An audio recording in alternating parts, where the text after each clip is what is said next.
என்று பாடிடுவே. ராஜா ராஜா நீ செய்த நன்மைகளை எண்ணியே துதித்திடுவே. ராஜா நீ செய்த நன்மைகளை எண்ணியே துதித்திடுவே. ஆராதனை ஆராதனை உமக்கே, ஆராதனை உமக்கே, ஆராதனை ஆராதனை உமக்கே, ஆராதனை உமக்கே, ஆராதனை உமக்கே. Worship you Lord. ஆராதனை உமக்கே, ஆராதனை உமக்கே, ஆராதனை உமக்கே. சில வினாடிகள் கர்த்தருடைய கரத்தில் ஒப்புக் கொடுக்கலாமா? அவர் மிகவும் நல்லவராக இருக்கிறார். அவர் மிகவும் கிருபை உள்ளவராக இருக்கிறார். உங்களை விசாரிக்கிற தேவனாக இருக்கிறார். உங்கள் பக்கத்தில் நின்று கொண்டே இருக்கிறார். கலங்காதே, பயப்படாதே, திகையாதே. நான் உன்னோடு இருப்பேன். உன்னை விட்டு விலக மாட்டேன், உன்னை கைவிட மாட்டேன். உன்னால் பேச அழைத்திருக்கிறேன். இந்த உலகம் இருக்கிற அநேக மக்களை காட்டி விசேஷித்தவன் வார்த்தை சொல்லி நான் உன்னை விட்டு விலக மாட்டேன், நான் உன்னை விட்டு விலகவே மாட்டேன். இந்த ஜீவ நாட்கள் உன்னோடு இருப்பேன். உலகம் முடிவு பரிந்து உன்னோடு இருப்பேன். தேவனுடைய வார்த்தை சொல்லி Thank you Jesus. உடைய பிரசன்னம் அசைவாடி கொண்டிருக்கிறது. உடைய பிரசன்னம் அசைவாடி கொண்டிருக்கிறது. ஹalleluya. உடைய பிரசன்னம் அசைவாடி கொண்டிருக்கிறது. ஓ இயேசுவே பாவ நோக்கி பார். இயேசுவே நோக்கி பார். ஆமென். இந்த நேரத்தில் வாழ்வை நோக்கி பார்க்கிறோம். ஹalleluya. உடைய சிங்காசனங்கள் சபை மீது இறங்கி இருப்பதற்காக நன்றி. உடைய பிரசன்னங்கள் மத்தியில் அசைவாடி கொண்டிருப்பதற்கு நன்றி. உடைய வல்லமை ஒவ்வொருவருக்கும் கிரியை நடந்து கொண்டிருப்பதற்கு நன்றி.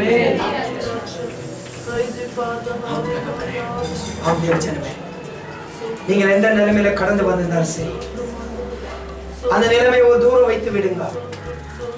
உங்கள் பலவீனத்தை காட்டிலும், உங்கள் பிரச்சனையை காட்டிலும், உங்கள் சோர்வை காட்டிலும், உங்க குடும்ப சூழ்நிலையை காட்டிலும் உங்களுக்குள்ள இருக்கிற தேவன் பெரியவர். ஆமென். ஆமென்.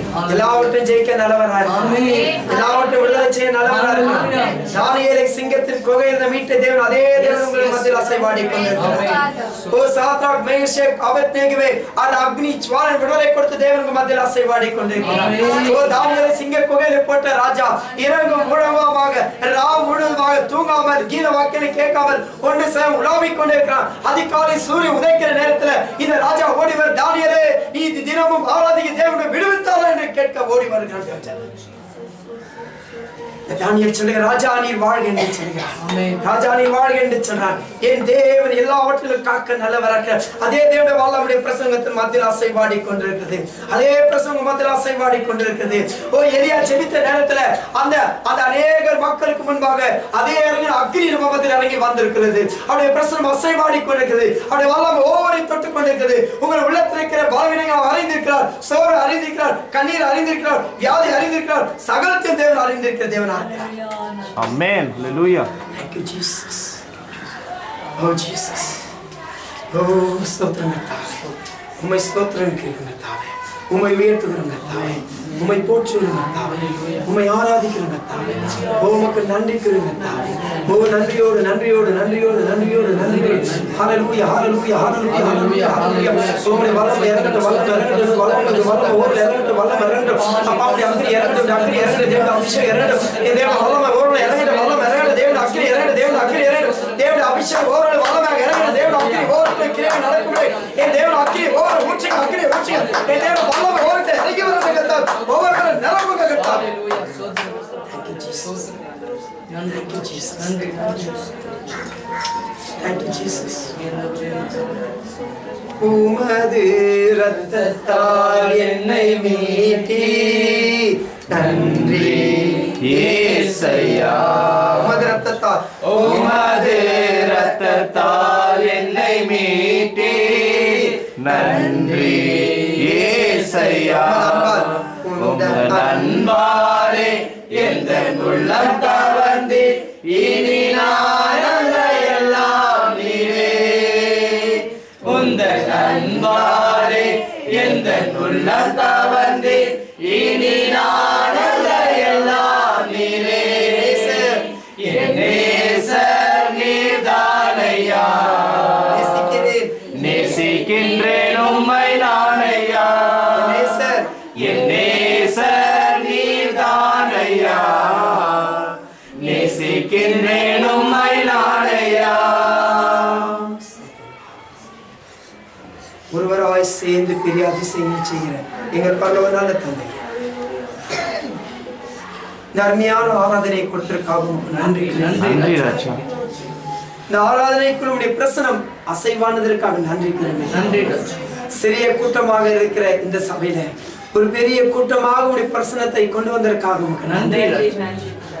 தொடர்ந்து இங்க இருக்கிற ஒவ்வொரு ஆளுகை செய்யும், தொடர்ந்து ஒவ்வொரு வழி நடத்துவோம். நாளில் உம்முடைய திட்டத்தின்படி, உம்முடைய தீர்மானத்தின்படி இந்த சபை ஒழுங்கு கிரமமாக நடக்க நீர் உதவி செய்யும். ஆசீர்வதிக்க பலப்படுத்தணும். இயேசு சுவாமி, வந்தவர்களுக்கு கூட யாரும் அந்த மனமாக செல்லக்கூடாது. கர்த்தாவே, ஒவ்வொரு உள்ளத்தை நீர் ஆராய்ந்து அறிகிற தேவனா இருக்கிறீர். ஒவ்வொரு உள்ளங்களை நீர் விசாரிக்கிற தேவனா இருக்கிறீர். உள்ளங்களில் இருக்கிற கிரைகளை என் தேவனீர் அறிந்திருக்கிற, வேதனைகளை அறிந்திருக்கிறீர், கண்ணீர்களை அறிந்திருக்கிறீர், சோர்களை அறிந்திருக்கிறீர், எல்லா விதமான மன கஷ்டங்களை நீர் அறிந்திருக்கிறீர். கர்த்தாவே, ஒவ்வொருவரும் கருத்தில் கொடு, ஒவ்வொருவரையும் நீ கேட்டுடுங்க, ஆட்சிடுங்க, பலப்படுத்துங்க. இதோ மீதியா இருக்கிற ஒவ்வொரு பாகத்தையும் உங்களுடைய கருத்தில் ஒப்பு கொடுங்க. நீ தாங்கிக் கொள்ளுங்க, எங்கிக் கொள்ளுங்க, பயன்படுத்துங்க. துதி கனமையும் மாற்றி யாவையும் முக்குறு கிடைக்கிறோம். எங்கள் ரட்சகர் மீட்படுவதாக இயேசுவின் ஆராதனாத்தை வேண்டிக் கொள்கிறோம். நிச்சயம் நல்ல பிதாவே. ஹல்லேலூயா. அப்போ ஒரு நியாய பிரமாணம் என்னன்றீங்கன்னா, நம்மளோட வாசனம் பாவத்தின் சம்பளம் மரணம் என்பதை குறித்து வாசனம். அப்போ அதாவது இவங்க செஞ்ச பாவத்துக்கு ஒரு ஆடை பலி கொடுக்கணும், ஒரு மாடை பலி கொடுக்கணும். ஹல்லேலூயா. ஹல்லேலூயா. ஒரு மாடையோ ஒரு ஆடையோ பலி கொடுக்கணும். ஆனா இந்த பலியை கர்த்தர் விரும்புகிறது அல்ல. ஆனா சர்வசாதாரணமா 1000 ரூபாய் கொடுத்தா ஒரு 2000 ரூபாய் கொடுத்தா ஒரு ஆடை கிடைக்குது. நான் பெரிய பாவம், 1 கோடி ரூபாய் பாவம் செஞ்சு 2000 ரூபாய் ஆடை வச்சுட்டா என் பாவம் தீர்ந்து போச்சு. ஆனா இதற்காக அல்ல, இதை தேவன் பார்த்து கொண்டே இருந்தார். சோ இப்படி மனம் திரும்பாத ஆடை மாடை எல்லாம் கொடுத்திருப்பாங்க. ஆனா தேவன் ஒரு மாதிரியாக தேவன் என்ன செய்தாரு, இதற்கெல்லாம் ஒரு முற்றுப்புள்ளியை வைக்கிறோம். ஜனங்கள் விலையே கொடுக்க முடியாத ஒன்று நான் பலியாக கொடுப்பேன் தான் இயேசு கிறிஸ்து இந்த உலகத்துக்கு கொண்டு வந்தார். அப்போ யாருமே இயேசு கிறிஸ்து விலை கொடுத்து வாங்க முடியாது. அவர் மாசு இல்லாத, அவருடைய ரத்தத்தை விலையே கொடுத்து யாரால வாங்க முடியாது. அது தேவன் இந்த உலகத்துக்கு மனிதனாக இறங்கி வந்து தன்னை பலியாக கொடுத்தார். அதுதான் கடைசி பலி. இனி ஒரு வாட்டி பலி அவர் விரும்புகிறது அல்ல. ஹல்லேலூயா. ஹல்லேலூயா. மீண்டுமா பலியை விரும்புகிற தேவன் அல்ல. இந்த பாவம் செய்றவங்க ஒவ்வொருவரும் அந்த சிலுவை நோக்கி பார்க்கணும். எனக்காக அடிக்கப்பட்டார். ஒரு போதகர் இருந்தாரோ, அந்த போதகர் அவருடைய வீட்டுங்கள்ல 2 பிள்ளைகள் இருந்தாங்க. அந்த பிள்ளைகள் இருக்கிறப்போ இவங்களுக்கு அடிக்கடிக்கு போதனை பண்ணுவாராம் இந்த பாவங்களை குறித்து. அந்த பாவங்களை குறித்து போதனை பண்ணும்போது இந்த பிள்ளைகள் எப்பவுமே பாவம் செய்ய பயப்படுவாங்களாம். சில நாட்கள் கழிந்து சர்வசாதாரணமான ஒரு பாவத்தை செஞ்சு வந்து அவருடைய அப்பாவுக்கு முன்பாக நிற்க ஆரம்பித்தார்களாம். இப்போ பாவத்தை செஞ்ச பிள்ளைங்களை தண்டிக்காத விட்டா பிள்ளைங்க அதை அட்வான்டேஜ் எடுத்துக்குவாங்க, தொடர்ந்து பாவம் செஞ்சு கொண்டே இருப்பார்களாம். இல்லையா? ஒரு பிள்ளை பாவம் செஞ்ச உடனே நம்ம அதை அடிக்கிறோம். ஏன் அடிக்கிறோம்? திரும்பி பாவம் செய்யாது. ஆனா பாவம் செஞ்ச பிள்ளைங்க கதறி அழுவ ஆரம்பித்தாங்க. இப்ப கதறி அழுவ ஆரம்பிச்ச உடனே கதறினாலுக்காகவது விட்டுட முடியாது. ஏன்னா பாவம் தான். கதறி அழுந்ததுக்காக பாவத்தை விட முடியாது, பாவத்தை மன்னிக்க முடியாது. அப்போ இந்த அப்பாவும் கூட சேர்ந்து அழுந்தாராம். இறக்கம் உள்ள அப்பா அழுதாராம். ஆனா இவர் அந்த இடத்துல நின்று கொண்டிருக்கிறார். இப்ப தண்டனை கொடுத்து ஆகணும். ஏன்னா பாவம் செஞ்சாங்க, தண்டனை கொடுத்து ஆகணும். ஹல்லேலூயா. அப்ப அப்பா என்ன பண்ணாராம், அவருடைய அப்பா, சரி இந்த தண்டனைக்கு ஒரு பதில நான் தீர்மானிக்கிறேன் அப்படின்னு சொல்லிட்டு ஒரு பெல்ட்டை, அவர் கட்டி இருக்கிற பெல்ட்டை கழட்டி அவருடைய பிள்ளைங்க கையில கொடுத்தாராம். கொடுத்துட்டு சொன்னாராம், தயவு சேர்ந்து என்னை நீங்க 2 பேரும் மாறி மாறி அடிக்க வச்சுக்கணும். என்ன என்று பார்க்கும் பொழுது இன்னொரு வாட்டி பாவம் செய்யும் போது என் அப்பாவை நான் பெல்ட்டால் அடிக்கணுமே. இன்னொரு வாட்டி பாவம் சிந்தை எனக்குள்ள வரும்போது என் அப்பாவை நான் அடிக்கணுமே. இன்னொரு வாட்டி நான் பாவம் செய்யும் போது எனக்காக என் அப்பா இவ்வளவு கஷ்டப்பட்டு எனக்காக என்ன இவ்வளவு ஆளாக்கி இவ்வளவு பெரியவன் ஆக்கி சகலம் செய்து என் அப்பாவை நான் பெல்ட்டால் அடிக்கணுமே, இந்த சவுக்கால் அடிக்கணுமே என்று அவங்க உள்ள உடையப்பட வேண்டும். அதுக்காக இனி நான் உங்களுக்கு தண்டனை கொடுக்க மாட்டேன், இந்த தண்டனையை நானே மேற்கொள்வேன் என்று மேற்கொண்டார். அன்றைக்கு அந்த பிள்ளைங்க மனமாற ஆரம்பித்தார்களாம். அதுக்காக உங்க பிள்ளைங்கிட்ட எல்லாம் திரும்ப பெல்ட்டை திரும்ப கொடுத்துடாதீங்க பாஸ்டர் சொன்னாருன்னு. நிறைய பிள்ளைங்க ரெடியா காத்து இருப்பாங்க, இந்த சான்ஸ் கிடைச்சா போதும் அப்பாவை விளாசி தள்ளலாம் அப்படின்னு சொல்லிட்டு. அல்லேலூயா. ஒரு காரணத்துக்காக இந்த காரியத்தை உங்களோடு சொன்னேன். ஏன் என்று பார்க்கும்போது இயேசு கிறிஸ்து பலிகளை விரும்புகிற தேவன் அல்ல, அவரே உங்களுக்காக பலியானார். நீங்க பாவங்களை செய்ய தூண்டும் போது, பாவம் செய்ய நீங்க யோசிக்கும் போது அதை நோக்கி எண்ணி பார்க்க வேண்டும். என் அப்பா எனக்காக அடிக்கப்பட்டார், மீண்டுமாய் நான் அவர் அடிக்கப் போகிறேன், மீண்டுமா அவர் சிலுவையில போட போறேன், மீண்டுமாய் அவர் எனக்காக சிலுவை சுமக்க போகிறார். சிந்திங்க. கர்த்தர் ஆசீர்வதிப்பார். தொடர்ந்து இந்த காலத்தை இந்த வாரத்தை ஒழுங்க குறித்து சாம்பிரதை வந்து நம்ம ஹல்லேலூயா ஹல்லேலூயா ஹல்லேலூயா சந்தோஷமா இருக்கணும். ஹல்லேலூயா சொல்லுங்க. ஹல்லேலூயா. துக்கமா இருக்கணும். ஹல்லேலூயா சொல்லுங்க. யாருமே துக்கம் இல்லையா? அதுக்காக ஒரு ஹல்லேலூயா சொல்லுங்க. ஹல்லேலூயா. ரொம்ப ஜனங்க உஷாராயிட்டுக்கிறாங்க. ஹல்லேலூயா. ரொம்ப ஜனங்க உஷாராயிட்டுக்கிறாங்க. ரொம்ப நல்லது. என்னைக்குமே விழித்து இருக்கணும். ஏன்னா ஏன் விழித்து இருக்கணும்னா, கொஞ்சம் அசதியா தூங்கினீங்கன்னா ஜாகிரதையா இருங்க. தேவனோட வார்த்தை சொல்லுது. பேதுல வாசினா ஜாகிரதையா உஷாருங்க. ஏன்னா பிசாசு எவனை விழுங்கலாமன்னு வகை தேடிக்கொண்டு சும்மா கொஞ்சம் அஸ்திங்கன்னா போதும், லபக்குன்னு உங்களை முடியும். ஹல்லேலூயா. உஷாரா இருக்கணும். ஹல்லேலூயா. தேவன் இந்த வாரம் அருமையான உமன்ஸ் ஃபெலோஷிப் அருமையாக நடத்தி கொடுத்திருக்கிறார். பயன் அடையாதவங்க அடுத்த வாரத்தில் வந்து பயனடைங்க. வேலைக்கு போறவங்க ஒரு நாள் வேலைக்கு லீவ் போட்டு பாருங்க. ஏன் சொல்றேன்னு கேட்டீங்கன்னா, அவருடைய சமூகத்தில் கடந்து வரும்போது எதுக்காக இந்த ஞாயிற்றுக்கிழமை கர்த்தருக்கு ஒப்புக்கொடுக்கிறோம்? இது முதல் நாள், கர்த்தருக்கு முதல் நாளை கொடுக்கும், மீதி நாள் ஆசீர்வதிக்கிறார். எதுக்காக காணிக்கை தசம பாகத்தை கொடுக்கிறோம்? அது கர்த்தருக்கு என்று கொடுக்கும்போது அதை கர்த்தர் 1000 மடங்காக அதை பெருக பண்ண செய்கிறார், 1000 மடங்காக ஆசீர்வதிக்கிறார். அப்போ ஒரு நாள் நம்ம கர்த்தருக்கு என்று கொடுத்தோம்னா கர்த்தர் மீதி நாளை ஆசீர்வதிக்கிற தேவனா இருக்கிறார். உங்களுக்கு தெரியாது, நான் ஒவ்வொரு நாளும் பல கோடி ரூபாய் டிரான்சாக்ஷன் பண்ணுவேன், பல கோடி ரூபாய் டிரான்சாக்ஷன் பண்ணுவேன் ஒவ்வொரு நாளும்.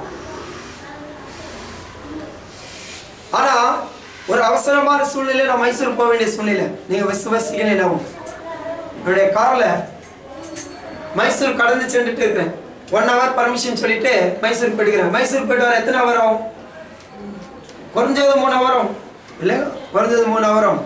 ஆனா இந்த டிராபிக் டைம்ல போனீங்கன்னா அதிகமான நேரம் டிராபிக் டைம்ல போனீங்கன்னா. ஆனா அன்பான தேவஜனமே, தேவனு அங்க கடந்து சென்று ஜெபம் பண்ணிட்டு அங்க வரும்போது 1 hour 10 நிமிஷத்துக்கு மைசூர் பெங்களூர் ஆபீஸ்க்கு ரீச் ஆயிட்டேன். 1 hour 10 minutes. எப்படி வந்தாரு எனக்கு தெரியாது. ஆனா உண்மையிலே சொல்றேன், கர்த்தருடைய கிருபை. உங்களுக்கு ஒரு வார்த்தை சொல்றேன். போன வெள்ளிக்கிழமை நான் இந்திரா நகர்ல போய் கொண்டிருக்கும் போது சடதியா ஒரு பையன் ஒரு காரை நான் ஓவர்டேக் பண்ணி போயிருக்கிற போது சடதியா ஒரு பையன் வந்துட்டான். அந்த பையனை காப்பாற்ற வேண்டிய சூழ்நிலையில நான் பிரேக் அடிச்சு நான் கீழே விழுந்தேன். வண்டி எல்லாம் தேஞ்சிருந்தாலும் கர்த்தர் என்னை ஒருபோதும் தேயாம காப்பாற்றுவேன். இன்னொரு சாட்சியம் சொல்றேன், அவரோடு இணைந்திருக்கிற பிள்ளைகளை ஒருபோதும் விட்டு விடுகிற தேவன். நேற்று எல்லாம் எங்க ஆபீஸ்ல அவங்க ஷாக்கா பார்த்தாங்க. எனக்கு ஒரு ஸ்பெஷலான சேரு, நான் உட்காந்துக்கு ஒரு சேர், ஒரு எக்ஸிக்யூட்டிவ் சேர் மாதிரி இருப்பாங்க. அந்த சேர் தான் எனக்கு தனியாக நான் வச்சு உட்காந்து கொண்டிருப்பேன். இந்த சேர் உட்காந்து இருக்கும் போது ஏதோ டக்குன்னு மட்டும் ஒரு சத்தம் வந்துச்சு பாருங்க. நான் அந்த சேர்ல எழுந்து நின்றுட்டேன். சேர் அப்படி தொட்டவனே சேரு 2 பீஸா உடஞ்சி கீழே வந்துச்சு.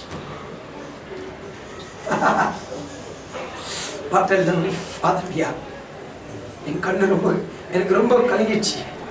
ஏன் கலங்கிடுச்சுன்னு பார்த்தனா, அவ்வளோ பேர் மத்தியத்துல எல்லாம் சொன்னாங்க, சாரி ஒரு லக்கேஜ் பர்சன், சாரி ஒரு லக்கேஜ் பர்சன் சொன்னாங்க. எனக்கு ரொம்ப இந்த இடுப்புல கொஞ்சம் நல்லா வசதியா இருக்கு, அது சாஞ்சு நான் அப்படி இருப்பேன் பாருங்க. அந்த ஸ்ப்ரிங்ல அழுத்தி கொடுக்கும், அது இடுப்பு வலி வராம ரொம்ப கம்ஃபர்டா இருக்கும். ஆனா கொஞ்சம் நான் சாஞ்சிருந்தா என் இடுப்பு எலும்பு ஒஞ்சிருக்கும். அப்படிப்பட்ட சேர், அந்த ராடு அப்படியே உயர்ந்து நின்று இருக்கும் பாருங்க. ஆனா அந்த டக்குன்னு சத்தம் வந்து கீழே இறங்கி நான் சும்மா அப்படி தொட்டேன், வெறும் ஒரு வேலையில தொட்ட பாருங்க, தம்முன்னு கீழே வந்துச்சு சேர். பாதி 2 ஆயிடுச்சு சேர். என்ன பார்த்து சொன்னாங்க, இதான் சார் இந்த இவ்வளோ ஆச்சரியமா இருக்குது சார் அப்படின்னு நான் சொன்னேன், என்னை காக்கிற தேவன் உறங்குவதும் இல்லை ஓய்வதும் இல்லை, எனக்காக விழித்து அவர் காத்து கொண்டிருக்கிறார். என் பிள்ளை எப்படி காப்பாற்றணும், எப்படி நான் வழி நடத்தணும், எப்படி தேற்றணும் என்று ஒவ்வொரு வினாடியும் தேவன் பார்த்து கொண்டிருக்கிறார். அதனால தான் சொல்றேன், அவரோடு இணைந்து இருங்க, ஒரு பிரச்சனையும் உங்களுக்கு வராது. கண்டிப்பா சொல்றேன், அதை நான் விழுந்தேன்னா இன்னைக்கு ஆராதனைக்கு வந்திருக்க முடியாது. போன வாரம் நான் விழுந்தேன், ஆனாலும் எனக்கு எதுவுமே சந்திக்க முடியாது, தேவன் கொண்டு வந்து நிறுத்தினாரு. ஒரே ஒரு பிரச்சனை இருந்தா கூட கண்டிப்பா முன்பாக நிறுத்திக்க முடியாது. ஏன் இதெல்லாம் சொல்றேன், பிரச்சனை வரும் ஆனா காப்பாற்ற தேவன் உங்களோடு இருக்கிறாரு. துன்பங்கள் வரும், அதில் மீண்டு கொள்ள தேவன் உங்களோடு இருக்கிறாரு. எல்லாவற்றையும் காக்கிற தேவன் உங்களோடு இருக்கிறார். அதனாலதான் சொல்றேன், அதனால்தான் நானே தொண்டை கீழே கத்தி உங்களோட சொல்றேன், இந்த தேவனோட இணைந்து இருக்கோம். பிரச்சனை வரும்போது அதிகமா இருக்கும். எனக்கு ஜுரம் என்னால் ஜெபிக்க, ஜுரம் வரும்போது தான் அதிகமா ஜெபிக்கணும். நான் படுத்த படிக்கையா இருப்பேன், என் மனைவி சொல்லுவாங்க இன்னைக்கு ஒன்னா ரெஸ்ட் எடுத்துவாங்க. ஆனால் 4:45 மணிக்கு நான் எழுந்து நான் ஜெபிக்கிறது கண்டிப்பா ஜெபிப்பேன். இருக்கிறத காட்டில இன்னும் அதிகமா ஜெபிப்பேன். அந்த ஜுரம் என்னை விட்டு பயந்து அது பாட்டுக்கு ஓடிப்படும். இவன் இவங்கிட்ட இருக்கவே முடியாதுப்பா, ரொம்பவே இவன் கொடுமைப்படுத்துறான், ஜுரம் நினைக்கும், இவன் என்னை ரொம்ப கொடுமைப்படுத்துறான், அதனால இவனை விட்டு நான் ஓடினேன், எங்க ஓடுதுன்னே தெரியாது. ஜுரத்துன்றதுக்காக நான் லீவ் போட்டு வீட்டை தூங்குறது கிடையாது. அல்லேலூயா, கர்த்தர் நாமத்துக்கு மகிமை உண்டாகட்டும். அப்போ போன புதன்கிழமை யாரெல்லாம் வரலையோ, ரொம்ப அருமையாக தேவ செய்தி, ரொம்ப அருமையாக இங்க ஆராதனை நடந்திருந்தது. வராதவங்க தயவு சேர்ந்து நம்ம தொடர்ந்து இந்த செய்தியை பார்த்து கொண்டிருக்கிறோம். வராதவங்க தயவு சேர்ந்து பிரதர் சாம் அவர்களை அணுகுங்க. சாம் பிரதர் அணுகித்து அவர்கிட்ட இந்த சிடி கேளுங்க. அவர் ரொம்ப பிஸியா இருக்கிறாரு, பிஸியா இருந்தாலும் விடாதீங்க, அவரை எப்படியா எனக்கு சிடி கொடுக்கணுங்க, அவர் கண்டிப்பா கொடுப்பாரு. அதே போல நான் சபையில சொல்றேன், நம்ம மதத்துல நம்ம மூப்பர் பேட்ரிக் பிரதரு தேவனுக்கு என்ற நேரத்தை ஒப்பு கொடுத்திருக்கிறாரு, தேவனுக்கு என்ற நேரத்தை ஒப்பு கொடுத்துக்கிறாரு. அவரை யாருமே யூஸ் பண்ண மாட்டேன்றீங்க, அவர் தயவுசெய்து யூஸ் பண்ணுங்க. தினந்தோறும் ஒரு நாளைக்கு ஒரு வாட்டி அவர் கூப்பிட்டு ஜெபம் பண்ண சொல்லுங்க. அப்பதான் அவர் இந்த இடத்துல இன்னும் அதிகமாக வல்லமையை பயன்படுத்துவார். அல்லேலூயா, அல்லேலூயா. அவரே நீங்க அவருடைய ஃபோன் நம்பரு உங்களுக்கு யாருக்கு வேணும்னு சொல்லுங்க, SMS பண்ணி விடுறேன். அவரை கேட்காம நான் SMS பண்ணி விடுறேன். ஃபோன் பண்ணி ஜெபத்துக்கு வாங்க, எங்க வீட்டுல ஜெபம் வேணும் கேளுங்க. ஏன் கேட்க மாட்டேன்றீங்க யாருமே? வீட்டுக்கு யாருக்கு ஜெபம் தேவையில்லையா? கண்டிப்பா தேவை, கேளுங்க. நீங்க வாங்க பிரதர் எங்க வீட்டுக்கு சொல்லுங்க. அவங்க சிஸ்டர்ல எல்லாம் கூப்பிட்டு 4 பேர் கூப்பிட்டு கண்டிப்பா வருவாரு. வரட்டும், ஜெபம் பண்ணட்டும், அவருக்கும் கொஞ்சம் வேலை கொடுங்க. யாருமே எல்லாருமே தேவனுக்காக ஊழியம் பண்ணணும், பயன்படுத்துங்க. இந்த வாக்கியம் எல்லாருக்குமே கிடையாது, பயன்படுத்துங்க, எல்லாரும் பயன்படுத்துங்க. உங்க வீட்டுக்கு வேணும், பாஸ்டர் தான் வரணும்னு எதிர்பார்க்காதீங்க. பாஸ்டர் இதே தேவ ஆவியானவர் தான் அவங்களோட இடைப்பட்டு கொண்டிருக்கிறார். அவருடைய பாஸ்டருக்கு 2 கொம்பு எக்ஸ்ட்ரா கொடுக்கப்படல, எதுவுமே கிடையாது. பாஸ்டருக்கு இருக்கிற தேவ ஆவியார் அதே ஆவியானவர் தான். ஒரு கூட நான் தான் சொன்னேன், நான் எந்த தேவ செய்தி கொண்டு வந்தனோ அதோடு சப்போர்ட் பண்ற, அதோடு இணைந்து இருக்கிற சங்கீத பாகத்தான் அந்த இடத்துல கடந்தது. ஏன்னா என்னோட இடைப்பட்டுக்கிற ஆவியானவர் தான் இங்க ஒவ்வொருக்கும் இடைப்பட்டு கொண்டிருக்கிறார். ஹல்லேலூயா. அப்போ தயவு செய்து நம்ம பேட்ரிக் பிரதர் மறந்துடாதீங்க, கொஞ்சம் வேலை கொடுங்க பேட்ரிக். ஹல்லேலூயா. வேலை கொடுங்கன்னா ஜெபத்தை கொடுங்க, ஜெபிக்க கொடுங்க. அவர் அர்ஜென்டா 10 நிமிஷத்துல வரனா கூட அவர் விடாதீங்க, ஜெபிச்சுட்டு நீங்க போகணும், அவர் முடிச்சு வச்சுக்கணும். ஹல்லேலூயா. கர்த்தர் நமக்கு மகிமை உண்டாகட்டும். இந்த நேரத்துல கூட கடந்த 2 வாரங்களாக நம்ம இடத்துல வாசித்துக் கொண்டிருக்கிறோம். கடந்த 2 வாரங்கள் எதை குறித்து வாசித்தோம்? பாவத்தின் சம்பளம் மரணம் என்பதை குறித்து நாம் வாசித்துக் கொண்டிருந்தோம். ஹல்லேலூயா. அப்போ அதை குறித்து சில காரியங்களை நம்ம ரொம்ப டீப்பா பார்த்தோம். பாருங்க, பாவம் எப்படி கிரியை நடக்குது. எல்லாம் நினைச்சு கொண்டிருந்தாங்க பாவத்தின் சம்பளம். பிரதர் சம்பளம்னா என்ன பிரதர்? சம்பாதிச்ச சம்பளம் வருது, ஆனா பாவத்துடைய சம்பளம் மரணம் எப்படி வருது அப்படின்னு ஜனங்களுக்கு அநேக ஜனங்களுக்கு தெரியாத இருந்தது. பாருங்க, அந்த காரியத்தை குறித்து ரொம்ப டீப்பா ரொம்ப தெளிவா நம்ம இந்த இடத்துல போதித்தோம், பார்த்து கொண்டு வந்தோம். ஓகே, இதை தொடர்ந்து இந்த சங்கீதத்தை நீங்க வாச சங்கீதத்துல நான் போதிக்கக்கூடிய அந்த சகல சாராம்சமும் அந்த சங்கீதத்தில் அடங்கி இருக்கிறது. அத நாத்தான் தாவீதுக்கு சொல்லி தாவீதுக்கு தெரியப்படுத்துறது. அப்ப யாரு அந்த யாரு அந்த மோசமான ஆளு, யார் அப்படிப்பட்ட வஞ்சகன் என்பதை நாத்தான் தெரிவித்தான் என்பதை குறித்து வாசித்தோம். அதனால அந்த பாவத்துல என்ன நேரிட்டது என்பதை நம்ம தொடர்ந்து கடந்த வாரம் வாசித்தோம். அது தொடர்ச்சியாக எந்த நாளில் வாசிக்க போறோம், என்னோடு சேர்ந்து வாசிங்க. ஒரு வார்த்தையை தொடர்ச்சியாக தொடர்ந்து வாசிக்க போயிரு. 2 Samuel 12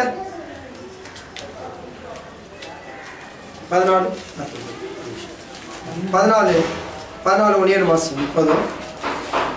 However, because by this deed you have given great occasion to the enemies of the Lord to blaspheme, the child also who is born to you shall surely die. And Nathan departed to his house. ஆனாலும் இந்த காரியத்தினாலே கர்த்தருடைய சத்துருக்கள் தூசிக்க நீ காரணமா இருந்தபடியால் உனக்கு பிறந்த பிள்ளை நிச்சயமாய் சாகும் என்று சொல்லி நாத்தான் தன் வீட்டை விட்டு தன் வீட்டுக்கு போய்விட்டார். ஹல்லேலூயா. இது என்ன நடந்தது?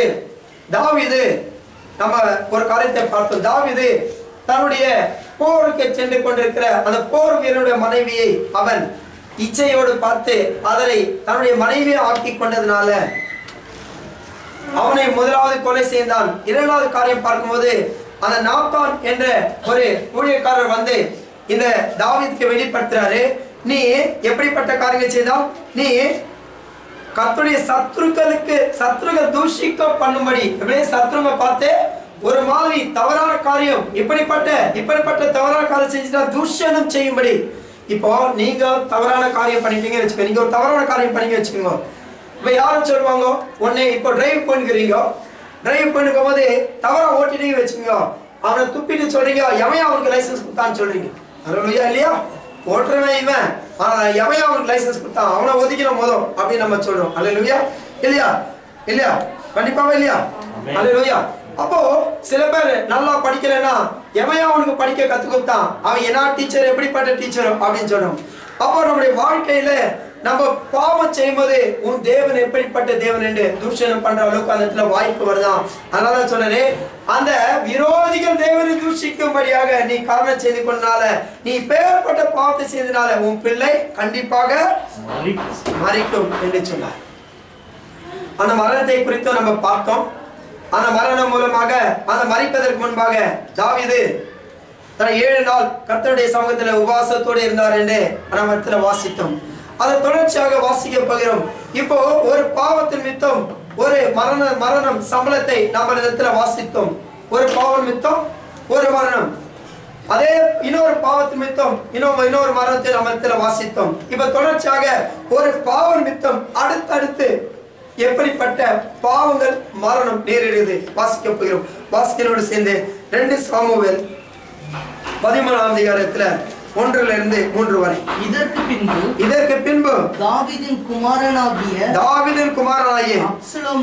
அப்சலோமுக்கு தாமார் என்னும் பேருள்ள சௌந்தரியமுள்ள ஒரு சகோதரி இருந்தால். ஹல்லேலூயா. இது தாவீதுடைய குமாரனுக்கு அப்சலோம் என்ற ஒரு குமாரனும் தாமர் என்ற ஒரு குமாரத்தியும் இருந்தார்கள். அவள் மேல் தாவீதின் குமாரன் அம்மோன் மோகம் பண்ணியிருந்தான். அவன் யாரு? அவன் ஒரு மகன். ஹல்லேலூயா. யாரு? 3 தாவீதுக்கு இந்த இடத்துல 3 பிள்ளைகள் இந்த இடத்துல வாசிக்க கேட்கிறோம். ஹல்லேலூயா. 3 பிள்ளைகள். ஆனா ஒரு பிள்ளை இருக்கான், அவனுடைய தங்கை இருக்கிறாங்க, இன்னொரு மகன் இருக்கிறான். அவன் இந்த சகோதரி மேல ஒரு மோகம், ஒரு இச்சையோடு பார்க்கிறான். பாவங்க அந்த இடத்துல பாவம் நேரிட்டதுனால தொடர்ந்து அவனுடைய குடும்பத்துல எப்பேற்பட்ட பாவங்கள் நேரிட்டு வந்து கொண்டிருக்கிறது. ரொம்ப தெளிவான வார்த்தை சொல்லப்படுகிறது. அதாவது இதற்கு பின்பு தாவீதின் குமாரன் ஆகிய அப்சலோமுக்கு தாமோர் என்னும் பேருள்ள சௌந்தரியமுள்ள ஒரு சகோதரி. பாருங்க, யாரு? அப்சலோமுக்கு ஒரு சகோதரி. அவள் மேல் தாவீதின் குமாரன், இவன் யாரு? மகன். இவன மகன், நல்லா தெளிவா புரிஞ்சுக்கோங்க. இவன மகன். அவன் மோகம் கொண்டிருந்தான். ஹல்லேலூயா. எப்படி இருந்தானா? மோகம்னா ஏக்கம், அவரை அடைய வேண்டும் என்ற ஒரு இச்சை. சில பேர் பாத்தீங்கன்னா மொபைல்ல சினிமா ஆர்டிஸ்ட் போட்டோஸ் எல்லாம் போட்டு வச்சுட்டு இருப்பாங்க. ஹல்லேலூயா. சில பேர் ஒரு நாள் பேசியிருந்தாங்க பாருங்க, ஐஸ்வர்யா ராய்க்கு குழந்தை பிறகுன்னு இவங்க எல்லாம் ஜனம் வச்சு எந்த குழந்தை பிறகு இவங்க அவளை காத்து கொண்டிருந்தாங்க. அவன் கனவி மனைவி அவங்க எல்லாம் ஒரு மூலையில அவங்க கரெக்டா உட்கார்ந்து கொண்டிருக்காங்க. ஆனா இவங்க தான் ரொம்ப டென்ஷன் அடிச்சிருந்தாங்க. அதுல SMS வேற, இன்டர்நெட்ல என்ன குழந்தை பிறக்கும் அவங்களுக்கு ஒரு பிரைஸ் வேற. ஹல்லேலூயா. பாருங்க ஜனங்க இந்த இடத்துல இதே போல இந்த ஜனங்க என்ன பண்ணிக்கிற மொபைல்ல ஒரு சினிமா ஆர்டிஸ்டுடைய போட்டோ வச்சுக்கொண்டு, அதாவது அவங்க ஒவ்வொரு நாளும் அந்த இமேஜை பார்த்து கொண்டு இச்சித்து கொண்டு இருக்கிறார்கள். ஏன் குடும்ப வாழ்க்கையில அநேகருக்கு ஒரு சமாதானம், ஒரு சாட்டிஸ்பாக்சன் வித் வைஃப் எதுக்காக நடைபெறுதுன்னு பார்க்கும்போது, இவங்க இந்த அழகை பார்க்கும்போது இவைகள் குறைக்கப்பட்டதாக காணப்படுகிறது. ஹல்லேலூயா. எப்படி இந்த அழகை, இந்த சினிமா காரியங்களை, இந்த சினிமாவில் இருக்கிற காரியங்களை, அநேகரை இந்த போட்டோங்கள்ல நடிகைகளை பார்க்கும்போது, இவர்களுக்கு தன்னுடைய சொந்த மனைவி பார்க்கும்போது, அவங்களை பார்த்து இதை பார்க்கும்போது இது கொஞ்சம் குறைவாக காணப்படுது. இதனால தான் அவங்களுக்குள்ள ஐக்கியம் அந்த அளவுக்கு இல்லாம குறைந்து போக காணப்படுகிறது. அதிகமா நிறைய பேர் பாத்தீங்கன்னா ஒரு மனைவி போட்டோ யாரும் மொபைல்ல வச்சுங்கிறத பாத்துக்கிறீங்களா? அவங்க மனைவி எவ்வளவு அழகா இருந்தாலும் சரி வச்சுக்கிறத பாத்துக்கிறீங்களா? Rare case.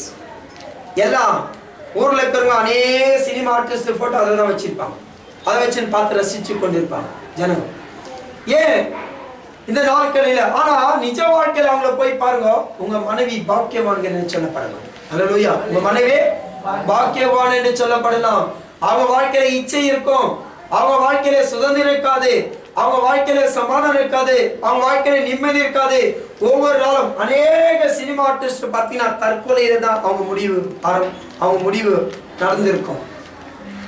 ஏன்னா அவங்க இந்த உலகத்துக்கு நடிக்கிறதுக்காக வராங்களே தவிர அந்த வாழ்க்கைக்காக அல்ல. இதை ஜனங்க புரிஞ்சிக்க மாட்டேன்றாங்க. கண்டிப்பா உங்க மனைவி கூட நீங்க அப்பேற்பட்ட மேக்கப் போட்டீங்கன்னா அதை காட்டிலும் அழகா உங்க மனைவி இருப்பாங்க, நல்லா தெரியும். ஹல்லேலூயா, ஹல்லேலூயா, ஹல்லேலூயா. ஆனா அவங்க ஒரு சினிமா, ஒரு கேமரா முன்பாடி வரத்துக்கு அவ்வளவு மேக்கப் போட்டுக்கொண்டு அந்த ஆடம்பரத்தோடு வராங்க. அதை பார்த்து ஜனங்க என்ன நினைக்கிறாங்க, இவ்வளவு நேரமாக இவங்க வாழ்நாள் உள்ள இவங்க இப்படியே அழகாக இருப்பாங்க அப்படின்னு சொல்லிட்டு நிறைய பேரு இத திருமணத்துல பார்க்கலாம். திருமணத்துல பார்த்த உடனே முதல் நாள் நீங்க பார்க்கும்போது அந்த ரிசப்ஷன்ல பொண்ணை வைக்கும் போது எவ்வளவு அழகா ஆடம்பரித்து, நேற்று இருந்த பொண்ணு இல்ல இன்னைக்கு ஒரு வித்தியாசமான பொண்ணை வந்து நிக்க வைக்கிறாங்க. அதை பார்க்கும் போதே ஜனங்க இதுதான் மரவரை நிக்க பொண்ணு, இதுதான் திருமண பொண்ணு, இதுதான் பிரைடு, இதுதான் க்ரூம்னு சொல்லத்தக்க குவாலிட்டியை கொண்டு வந்து கொடுக்குறாங்க.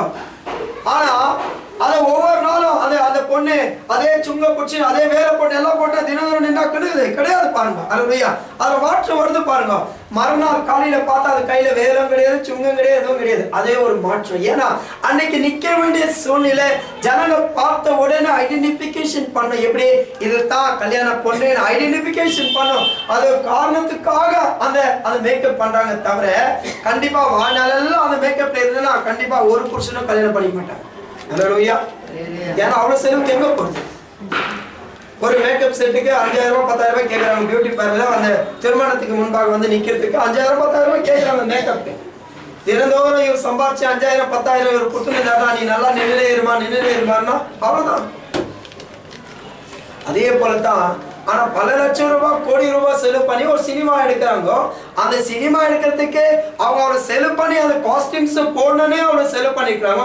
ஆனா வரும்போது அவ்வளவு மேக்கப்போட அவ்வளவு அழகா காண்றாங்க. தவிர நிஜ வாழ்க்கையில போய் பாருங்க, கண்டிப்பா உங்க மனைவி அதை காட்டிலும் அழகா இருப்பாங்க. ஹல்லேலூயா.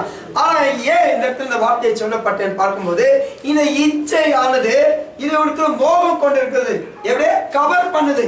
அவன் சௌந்தரியம் உள்ள பெண்ணாக காணப்படுகிறாள். இந்த சௌந்தரியம் உள்ள பெண்ணாக காணப்படும் இவனுக்கு மோகம் ஒரு இழுக்குது, அப்படியே காந்தகம் போல இழுக்குது. ஹல்லேலூயா. அப்ப தொடர்ந்து என்ன நடக்குது வாசிங்க. தன் சகோதரியாகிய தாமாரின் நிமித்தம் ஏகம் கொண்டு வியாதிப்பட்டான். ஹல்லேலூயா. என்ன பட்டானா?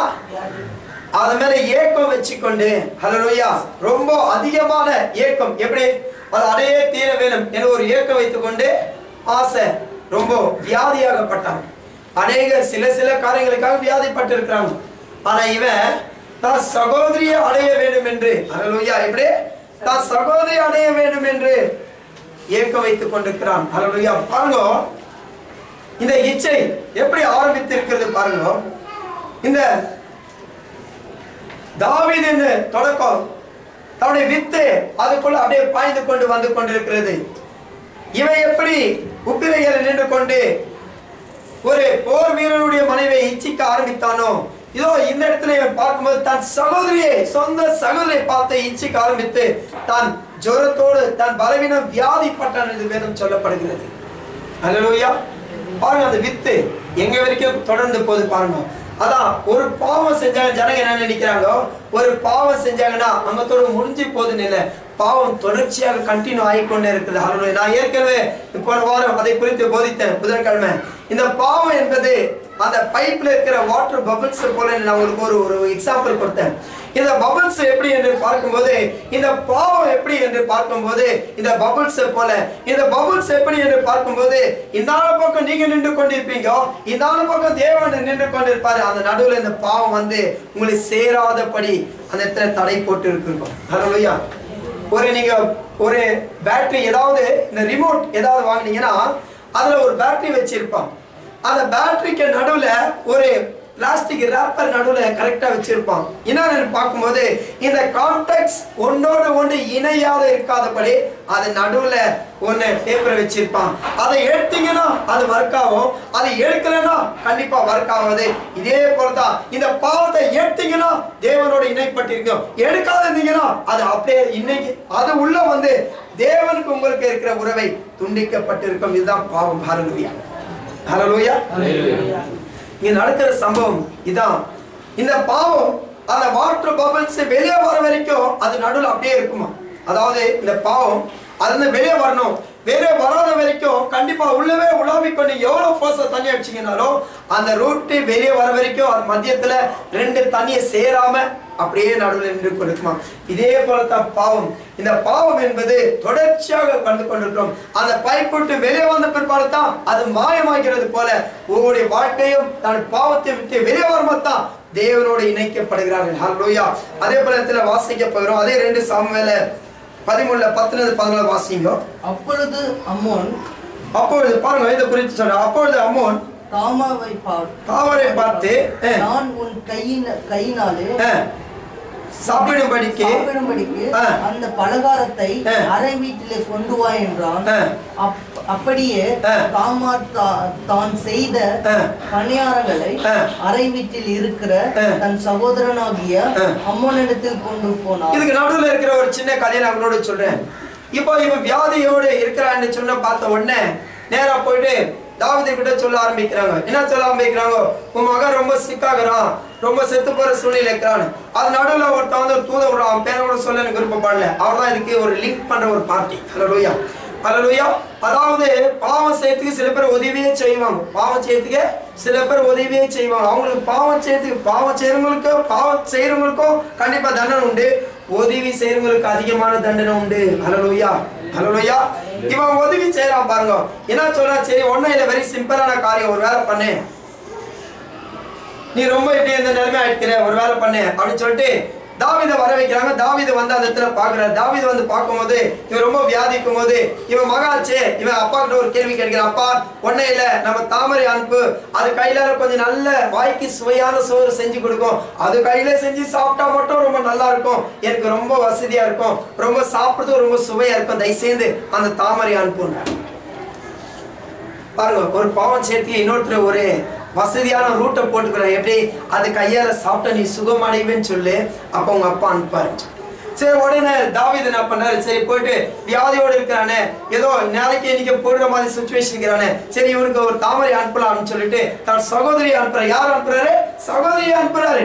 போய் ஒரு பாப்பா உடைய சகோதரனுக்கு வியாதியோடு அவதிப்பட்டு கொண்டிருக்கிறான், அவனுக்கு போஷிக்க அவன் பணியாரமா பண்ணி கொடுன்னு சொல்லிட்டு அவன் பணியாரத்தை கொண்டு வந்து பண்ணி கொடுத்த உடனே அவன் என்ன சொல்றான் பாருங்க. அப்பொழுது அம்மோன் தாமரை பார்த்து, நான் உன் கையிலே சாப்பிடும்படிக்கு அந்த பலகாரத்தை அறை வீட்டுக்குள்ள கொண்டு வா என்றான்.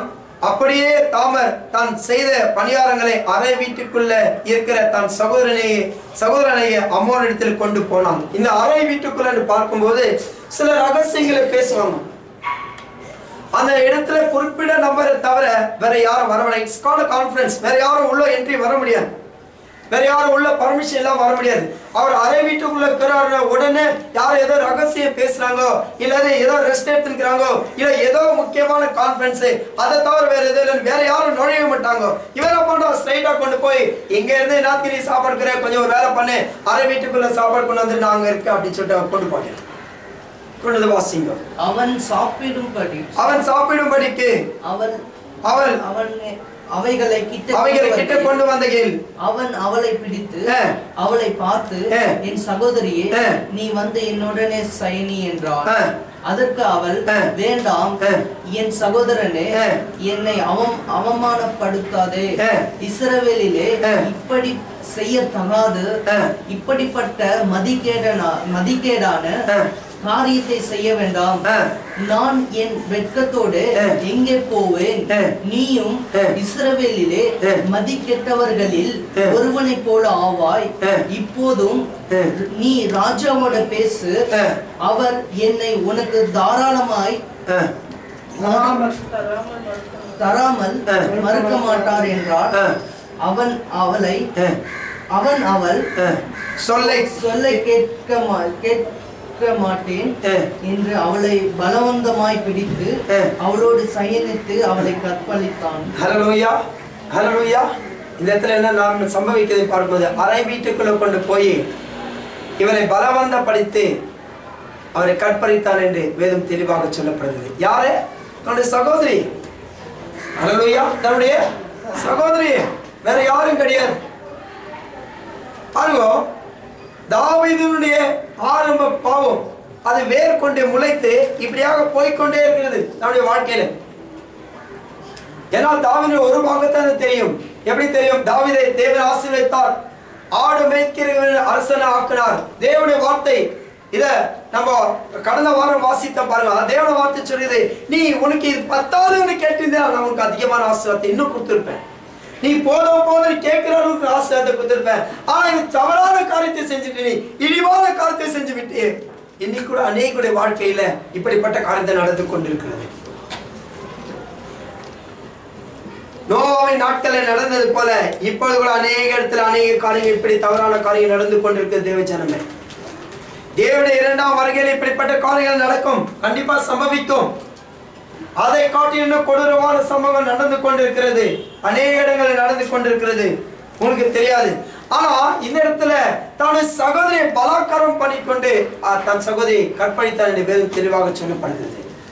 அவனுடைய பாவம் இந்த தாவீதுடைய ஆரம்பம் எப்படி ஆரம்பித்தோ தொடர்ச்சியாக அவருடைய குடும்பத்துல பாவம் பாவம் மரணம் பாவம் மரணம் பாவம் மரணம் தொடர்ந்து வந்து கொண்டிருக்குது.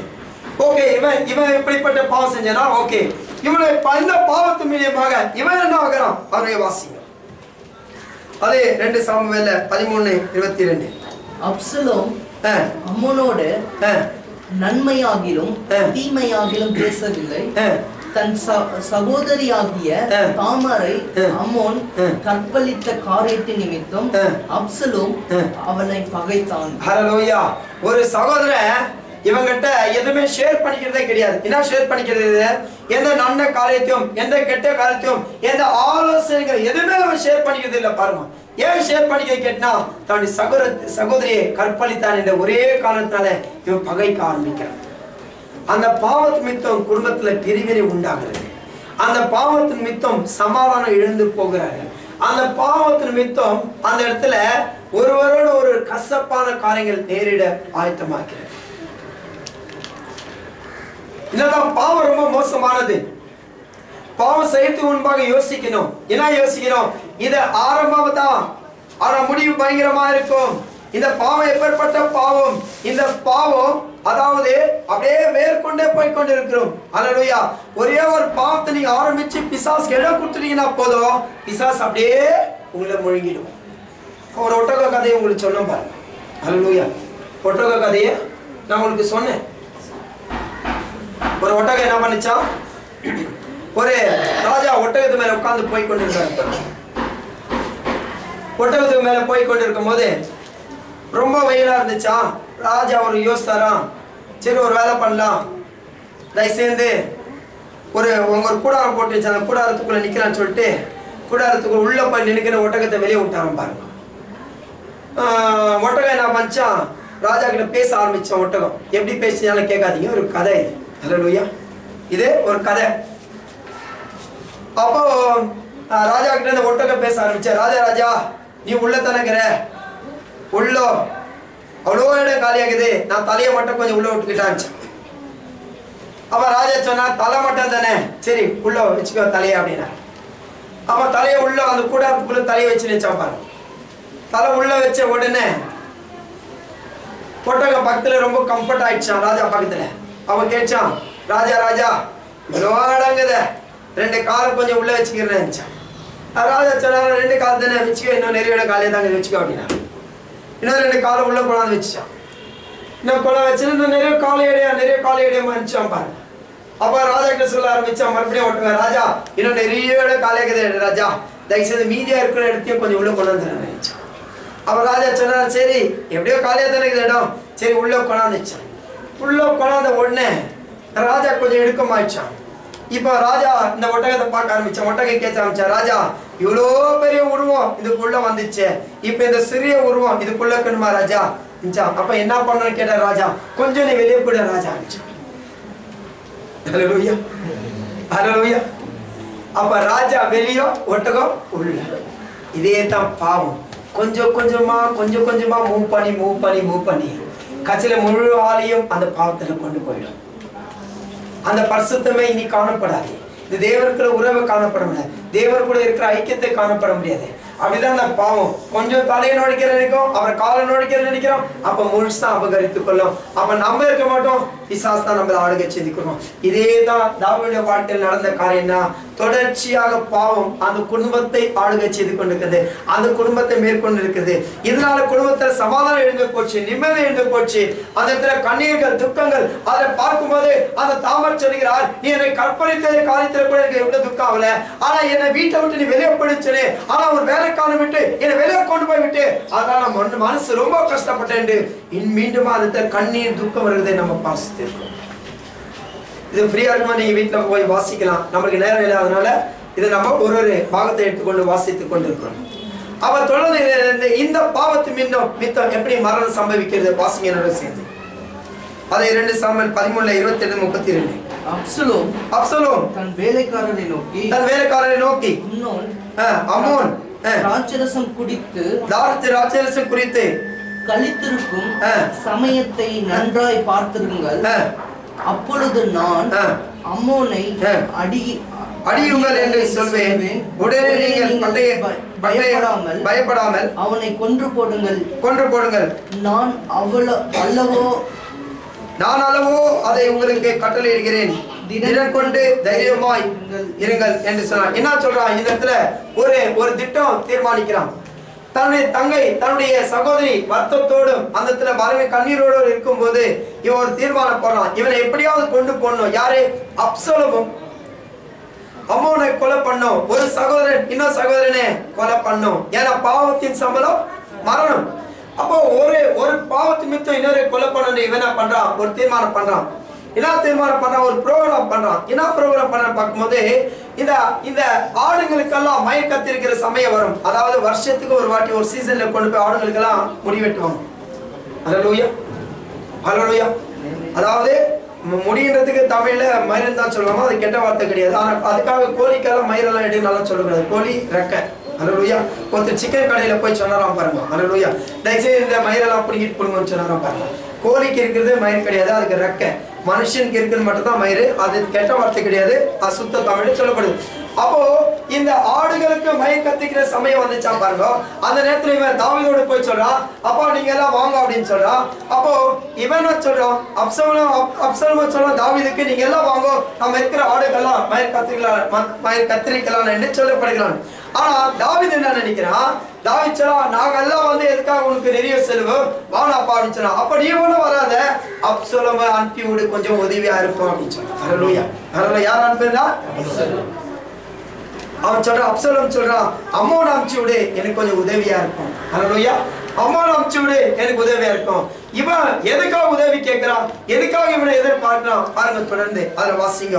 அப்போ இந்த நேரத்துல சொல்லப்படுகிறான், இந்த 28ல வாசியமா சொல்லுது, இவன் அம்மோனை அப்சலோம் வர வச்சு என்ன பண்றான்? முதல் குடியை கொடுங்க. குடியை கொடுத்தாட்டா எப்படி அவனுக்கு ஞானம் இல்லாமல் போகும், மறுதல், அதாவது ஒரு தடமாறம் உண்டாகும். குடிக்கிறவங்கள பாக்குறீங்களா? கவனமே அதிகமா இருக்காது. கொஞ்ச நாளைக்கு இருக்கும், அதுக்கப்புறம் எதுவுமே இருக்காது. பாக்கெட்ல என்ன ஆகுதுன்னு தெரியாது, எங்க போறாங்கன்னு தெரியாது. கர்த்தர் பெரிய காலத்தை செஞ்சு கொண்டிருக்கிறார். இப்பெல்லாம் குறிச்சு ரோட்ல நடமாடினாங்கன்னா போலீஸ் தூக்கின்னு போயிடறானே, அங்கங்க சட்டத்தை போட்டாங்க. உங்களை ஒருவருடைய ஜெபம் கர்த்தர் கேட்டுக்கொண்டிருக்கிறார்.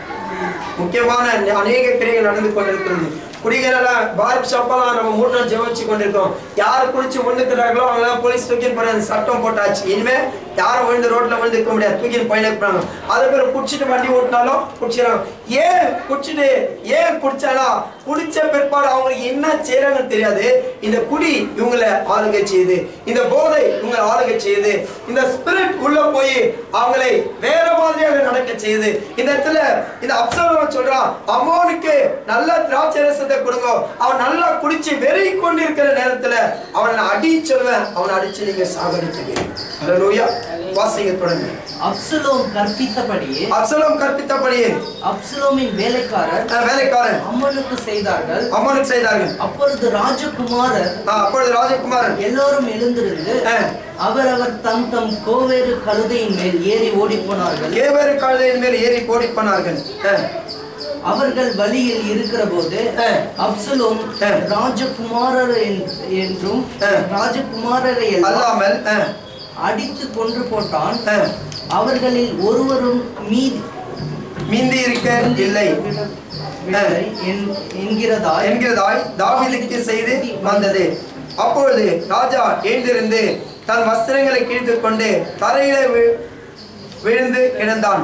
அவன் ஊழியக்காரர் எல்லோரும் தங்கள் வஸ்திரங்களை கிழித்துக் கொண்டு நின்றார்கள். அப்பொழுது தாவீதின் தமையனாகிய சிமியோவின் குமாரன் யோனாதான் வந்து ராஜகுமாரனாக வாலிபரை எல்லாம் கொன்று போட்டார்கள் என்று என் ஆண்டவன் நினைக்க வேண்டாம்.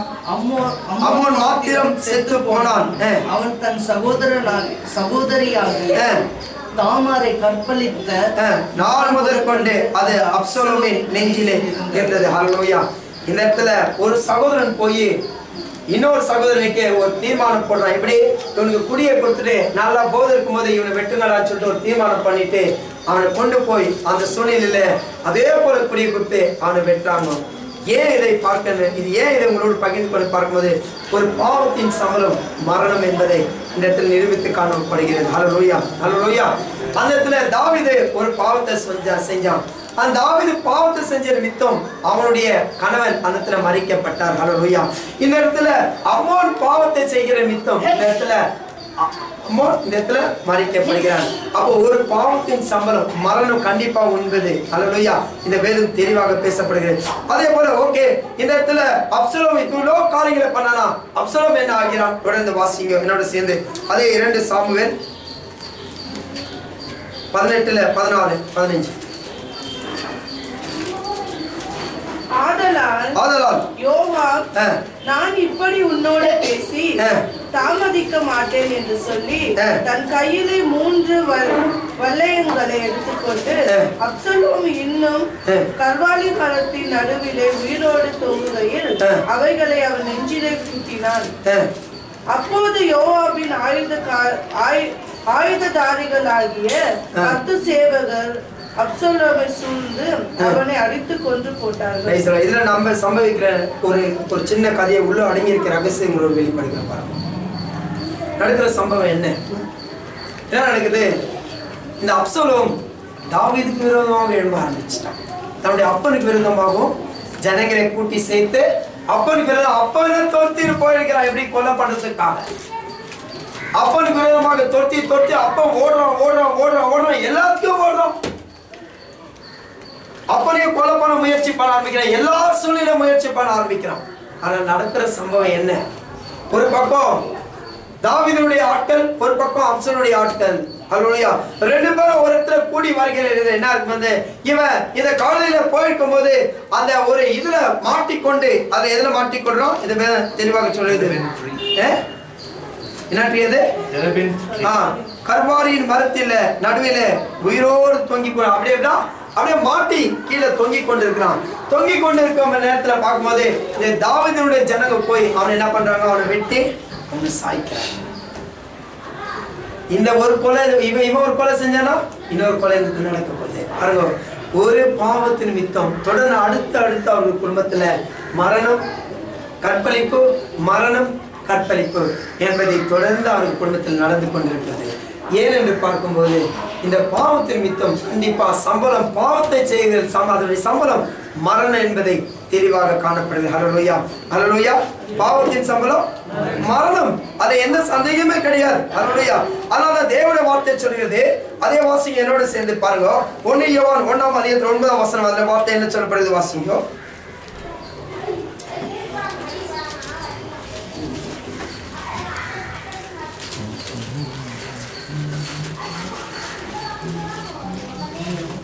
ஒன்றாம் அதிகாரம் 9ஆம் வசனம். நம்முடைய பாவங்களை நாம் அறிக்கையிட்டால் பாவங்களை நமக்கு மன்னித்து எல்லா அநியாயத்தையும் நீக்கி நம்மை சுத்திகரிப்பதற்கு அவர் உண்மையும் நீதியும் உள்ளவராய் இருக்கிறார். ஹல்லேலூயா, ஹல்லேலூயா. நம்ம பாவம் அன்னை எல்லாருமே பாவம் செய்யறோம். அதை நீங்க தொடர்ந்து வாசிங்க. நமக்குள்ள பாவம் இல்லைன்னு சொன்னீங்கன்னா கண்டிப்பா நம்ம கர்த்தர் இயேசு கிறிஸ்துவை மறுதலிக்கிற வேதம் தெளிவாக சொல்லப்படுகிறது. ஹல்லேலூயா. ஒவ்வொருத்தரும் பாவம் உண்டு, நான் இல்லைன்னு சொல்ல. ஆனா அந்த பாவத்தை தொடர்ந்து போய்கொண்டிருக்காதீங்க. அந்த பாவத்தை அறிக்கையிட்டா மன்னிப்பு உண்டு. அவர் மன்னிக்க நல்லவராக இருக்கிறார். வேதம் தெளிவாக சொல்லப்படுகிறது. அந்த பாவத்தை நீங்க பாவத்தை அறிக்கையிடும் போது அவர் மன்னிக்க நல்லவராக யாருக்கு கொடுக்கப்படுகிறது? இது ஒவ்வொரு விசுவாசிகளுக்கும் கொடுக்கப்படுகிறது. ஐயோ நான் பாவம் செஞ்சுட்டேன், இனி அந்த பாவத்துக்கு தொடர்ந்து போகலாம். சில பேர் சொல்றாங்க, பிரதர் நானே கர்த்தருக்குள்ள கடந்து வந்தேன், இனி இதோ நான் அந்த ட்ரிங்க்ஸுக்கு அடிமையாயிட்டேன், இனி கர்த்தரை மன்னிக்க மாட்டாரு, இனி கர்த்தரை நான் ஏற்றுக்கொள்ள மாட்டேன், இனி நான் பாவத்திலே இருக்கிறேன், பாவத்தில் சாகிறேன்னு நினைக்கிறாங்க. அன்பான தேவஜனமே, கர்த்தருடைய சித்தம் அல்ல. இந்த நாளிலே கர்த்தருடைய வார்த்தை சொல்லி அவர் மன்னிக்க நல்லவராக இருக்கிறார். ஆனா ஒரே ஒரு காரியத்தை நீங்க சொல்ல வேண்டும். நீங்க உங்கள் பாவங்களை அறிக்கை. அதனால சொல்ல ஒவ்வொரு நாளும் ஜெபம் பண்ணுங்க, ஒவ்வொரு நாளும் விழித்திருங்க, ஒரு நாள் ஜெபம் பண்ணுங்க. பாருங்க, இவர் வாக்கு கொடுத்த தேவன் ஆபிரகாமுக்கு சொன்னாரு, நான் உன்னுடைய சந்நிதி எப்படியாக பெருக செய்வேன் சொன்னாரு. இன்னைக்கு நம்ம யார் ஆபிரகாமுடைய சந்நிதியாக இருக்கிறோம். ஹல்லேலூயா. இவரை தாவீதுக்கு சொன்னாரு, உன்னுடைய ஜனங்களை ராஜாக்களை புறப்பட செய்வேன், உன் வம்சத்தை ராஜாக்களை புறப்பட செய்வேன் சொன்னாரு. இயேசு நம்முடைய ராஜாவாக காணப்படுகிறார். ஹல்லேலூயா. பாருங்க, இவர் சொன்னாரு, நான் மத்தவங்களை போல, அதாவது வாசிங்களோட சேர்ந்து ஒரு அதே 2 சாமுவேல் ஒரு வாசத்தை வாசித்து 7:12-15 இருக்கு வாசிங்க. இதுல ஒரு வார்த்தை சொல்ற, எவ்வளவு அழகா ஒரு வார்த்தை சொல்றாரு பாருங்க. உன் நாட்கள் நிறைவேறி நீ உன் பிதாக்களோட நித்திரை பண்ணும்போது நான் உனக்கு பின்பு உன் கர்ப்ப பிறப்பாகிய உன் சந்ததியை எழும்ப பண்ணி அவன் ராஜ்யத்தை நிலைப்படுத்துவேன். அவன் என் நாமத்துக்கு என்று ஒரு ஆலயத்தை கட்டுவான். அவன் ராஜ்யபாரத்தின் சிங்காசனத்தை என்றென்றைக்கோ நிலைக்கப்படும். பாருங்க, அவர் வாக்கு கொடுத்த வாக்குல மாறுதல்ல. மனுஷன் மாறுறான், ஆனா தேவன் வாக்குல மாறுறது கிடையாது. இந்த தேவன் தாவீது வம்சத்துல வந்த ராஜாவாக பிறந்தார். ஹல்லேலூயா. ராஜாவாக அவர் பிறந்தாரு. அவர் ஆசீர்வாதத்தை கொடுத்தாரு, அவர் வாபஸ் எடுக்கிறதுல அவர் கொடுக்கிற தேவனாக்கிறார், ஆசீர்வதிக்கிற தேவனாக்கிறார். அவர் ஒருபோதும் மறந்துகிற தேவன் அல்ல, அவர் கொடுத்ததை ஒருபோதும் மறக்கிற தேவன் அல்ல. ஞாபகம் வச்சுக்கொண்டு தொடர்ந்து வாசிக்க என்ன சொல்றாரு பாருங்க. நான் அவனுக்கு பிதாவாயிருப்பேன், அவன் எனக்கு குமாரனாயிருப்பான். அவன் அக்கிரமம் செய்தால் நான் அவனை மனுஷனுடைய மிலாற்றினாலும் மனுபுத்திரனுடைய அடியினாலும் தண்டிப்பேன். நான் தண்டிப்பேன், நான் கண்டிப்பா தண்டிப்பேன். பாவம் செஞ்சு நான் கண்டிப்பா தண்டிப்பேன். ஏன் தண்டிக்கிறேன்னா, தண்டிக்காத விட்டா அவன் இன்னும் அப்படியே போயிடுவான். நான் கண்டிப்பா தண்டிப்பேன், கண்டிப்பா தண்டிப்பேன். தேவன் வார்த்தை நான் கண்டிப்பா தண்டிப்பேன். ஏன்னா அவன் மனம் திருப்பதுக்கு ஒரு வாய்ப்பு, அவன் வழி மாறதுக்கு ஒரு வாய்ப்பு, அவன் விடுதலை பெற்றுக்கொள்றதுக்கு ஒரு வாய்ப்பு, மீண்டுமா என்னோடு சேர்றதுக்கு ஒரு வாய்ப்பு. ஏன்னா நான் தண்டிப்பேன். தண்டிக்கிறேன்னா நீ எப்படின்னா போ தண்ணி தேய்ச்சி விட்டுறேன்னு சொல்றாங்க பாருங்க. அந்த மாதிரி நீ எப்படின்னா போ, நான் அவனை தண்ணி தேய்ச்சி விட்டேன். இனா சிஸ்டர் அவர் இவ்வளவு குடிச்சுங்கிறாரு, கொஞ்சம் கூட கேட்க கூடாதா? பிரதர் கேட்டு கேட்டு போதாச்சு பிரதர், எப்படின்னா நாசமா போன்னு விட்டேன்றாங்க. ஆனா தேவனுடைய வார்த்தை சொல்லுது, நான் அப்படி விட மாட்டேன், நான் தண்டிப்பேன். எல்லாம் சொல்லுங்க, தண்டிப்பேன். நான் தண்டிப்பேன். தேவனுடைய வார்த்தை சொல்கிறது. ஹல்லேலூயா. நான் தண்டிப்பேன். ஹல்லேலூயா. இவ்வளோ காரியம் நடந்த பிற்பாடு தேவனுடைய வார்த்தை சொல்றது, இவ்வளோ பாவம் நடந்தது, இவ்வளோ பொல்லாப்பு நடந்தது, இவ்வளோ பிரச்சனை நடந்தது. ஆனா தேவன் இந்த தாவீது வம்சத்தை விட்டாரா? இல்ல. இந்த நாளிலே கூட தாவீது வம்சத்தை ராஜாவாக ஒவ்வொரு தெரிந்து கொண்டிருக்கிறார். ஹல்லேலூயா. அவருடைய ஒவ்வொரு பிள்ளைகளும் நீங்க ஒவ்வொரு பிள்ளையும் ராஜாவாக தெரிந்து கொள்ளார். இந்த இயேசு ராஜாவாக காணப்படுகிறார். அவருடைய பிள்ளைகளை யாரும் ராஜாக்களாக காணப்படுகிறார். ஹல்லேலூயா. அதை கீழே தொடர்ந்து அதை இன்னொரு வார்த்தை வாசிங்க. அதை சொல்லப்படுங்க, வாசிங்க. உனக்கு முன்பாக நான் தள்ளிவிட்ட சவுலிடத்தில் இருந்து என் கிருபையை விலக்கினது போல அவனை விட்டு விலக்க மாட்டேன். எல்லாரும் அல்லேலூயா சொல்லுமா. சொல்றாரு, சவுல் கிட்ட என்னுடைய கிருபை விலகிட்டேன், ஆனா உங்ககிட்ட இந்த கிருபையை நான் விலக்க மாட்டேன். ஏன்னா சவுலை அவர் தண்டிக்கல, சரி நான் உங்களை தண்டிக்கிறேன், தண்டிச்சாலும் நான் கண்டிப்பா உங்களை அந்த கிருபையை விட்டு விலகாத, நான் கிருபை உங்களோட வச்சுக்கிறேன். ஹல்லேலூயா. ஏன்னா நான் தேவனுடைய வார்த்தை சொல்றது, கடைசியாக ஒரே வார்த்தை வாசிங்க, நீதிமொழி 28:13.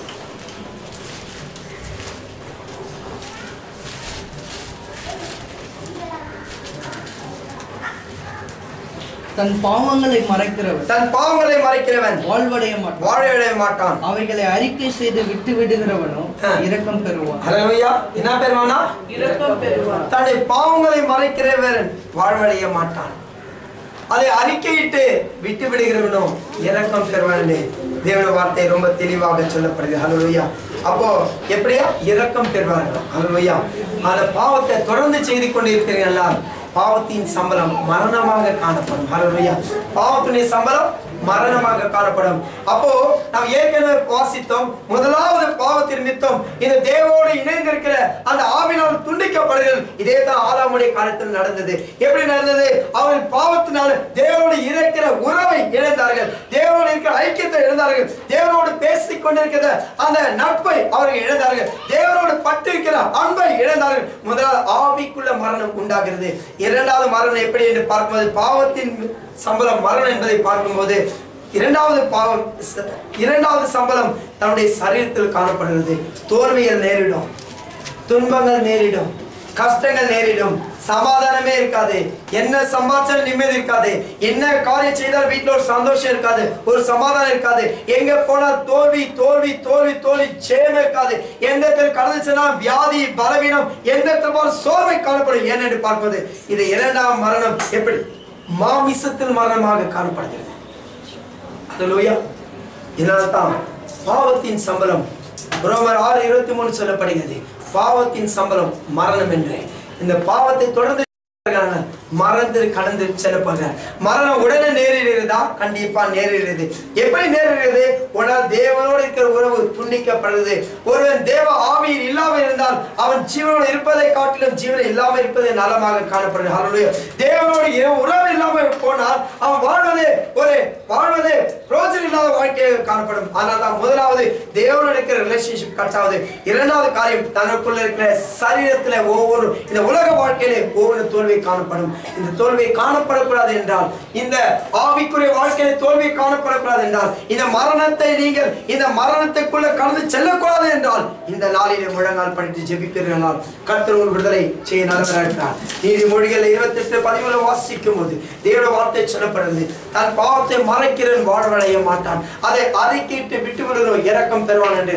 ஆம் தேவஜனமே, இந்த தொலைக்காட்சியை பார்த்துக் கொண்டிருக்கிற அன்பு சகோதரனே சகோதரி, நீ எப்பேற்பட்ட வாழ்க்கையில் இருந்தாலும் சரி, எப்பேற்பட்ட மரணத்தோடு போராடி கொண்டிருந்தாலும் சரி, எப்பேற்பட்ட பாவ வாழ்க்கையோடு பாவ சுபாவம் நீ ஓடிக்கொண்டிருந்தாலும் சரி, இந்த தேவன் என்னை மன்னிக்க மாட்டார், இனி தேவன் என்னை கைவிட்டார், இனி நான் இந்த பாவத்திலே மறிக்க போகிறேன், இனி நான் இந்த தரித்திர வாழ்க்கையிலே மறிக்க போகிறேன், இனி நான் இயேசுவை தேட மாட்டேன், இயேசுவோடு வரமாட்டேன், நான் ஆராதிக்க மாட்டேன், நான் துதிக்க மாட்டேன், எனக்கு எதுவுமே வேண்டாம், இந்த பாவம் போதும் என்று நினைத்துக் கொண்டீர்களால், இந்த வேலை நீங்க முழங்கால் பண்ணிட்டு இயேசுவை ஒப்பு கொடுப்பீர்களால், என் பாவத்தை மன்னிக்க ஒரு நல்லவராக இருக்கிறார்.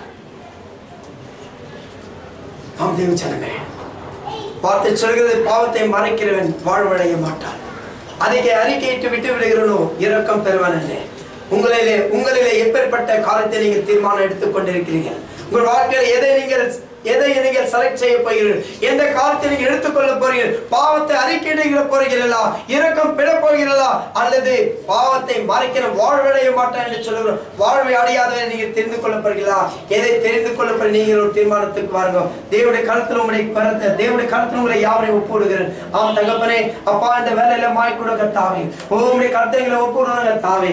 இந்த நாவலை பாவத்தின் சம்பளம் மரணம் என்பதை நீங்க எங்களோடு பேசிக் கொண்டதற்காக நன்றி கத்தாவே. இதோ கத்தாவே, நாங்கள் ஏற்கனவே அப்பா இந்த பாவத்துக்காக மறித்திருக்கிற கர்த்தாவே, இனி அப்பா பிழைக்கிற நாங்கள் நீதிக்கு பிழைக்க முடியாது. அப்பா 2 கொரிந்தியர் 5:17 சொல்லுகிற பிரகாரம், இதோ அப்பா தகப்பனே, ஒருவர் கிறிஸ்துவில் இருந்தால் ஒரு புதிய சிருஷ்டியாக இருக்கிறார் வார்த்தை சொல்கிறது. அந்த ஒரு புதிய சிருஷ்டியாக, ஒரு புதிய ஜீவனாக, பரிசுத்தவான்களாக, உண்மையான பிள்ளைகளாக, உடைய சாட்சியின் பிள்ளைகளாக வாழும்படியாக எங்களுக்கு கிருபை செய்யுங்க கர்த்தாவே.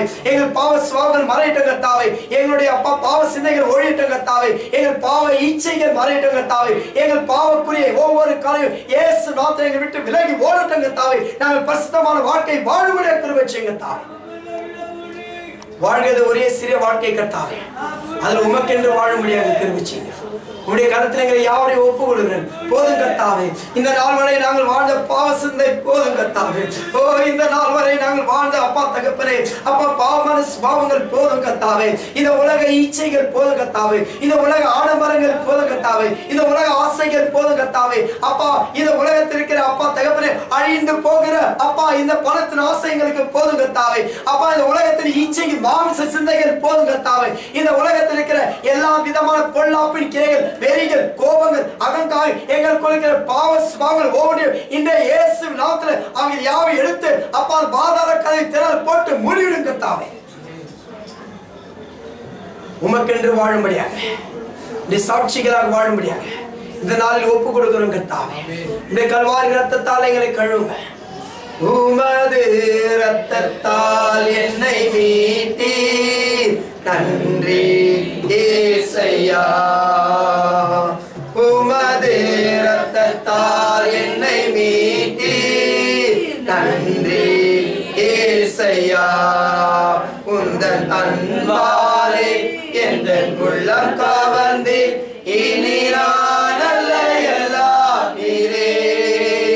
உந்தன் அன்பாலே எந்தன் உள்ளம் கவர்ந்து இனி நான் அல்ல எல்லாம் நீரே.